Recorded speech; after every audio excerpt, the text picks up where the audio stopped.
একজন পুরুষ শারীরিক চাহিদা পূরণ হলেই তার মানসিক শান্তি ফিরে আসে, কিন্তু নারীদের ক্ষেত্রে বিষয়টি সম্পূর্ণ ভিন্ন। একজন নারী মানসিক শান্তি পেলে তবেই শারীরিক শান্তির কথা চিন্তা করে। নারী ও পুরুষের এই চাহিদার ভিন্নতার কারণেই তাদের সম্পর্ক আরও জটিল এবং গভীর।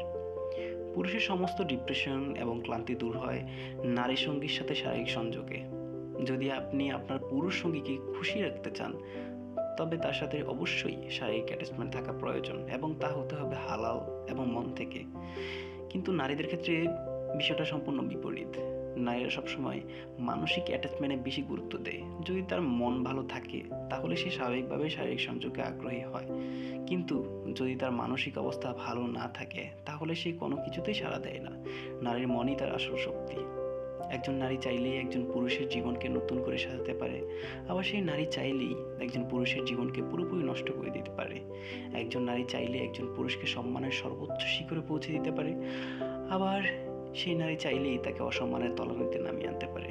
নারী চাইলে একজন পুরুষকে আর্থিকভাবে সমৃদ্ধ করতে পারে, আবার চাইলেই তাকে নিঃস্ব করে দিতে পারে। নারী চাইলেই একজন পুরুষকে শত খারাপ অভ্যাস থেকে মুক্ত করে ভালো মানুষে পরিণত করতে পারে, আবার ভালো মানুষকে নষ্ট করে দিতে পারে। নারী, তোমার প্রতি আমার অগাধ বিশ্বাস। তুমি তোমার সৌন্দর্য, শিক্ষা এবং ভালোবাসা শক্তি দিয়ে তোমার সংসার, পরিবার এবং সমাজকে সুন্দর করে গড়ে তুলবে। তোমার প্রেম হোক তোমার সংসার, তোমার ভালোবাসা হোক তোমার স্বামী, তোমার মায়ার বাঁধন হোক তোমার সন্তান।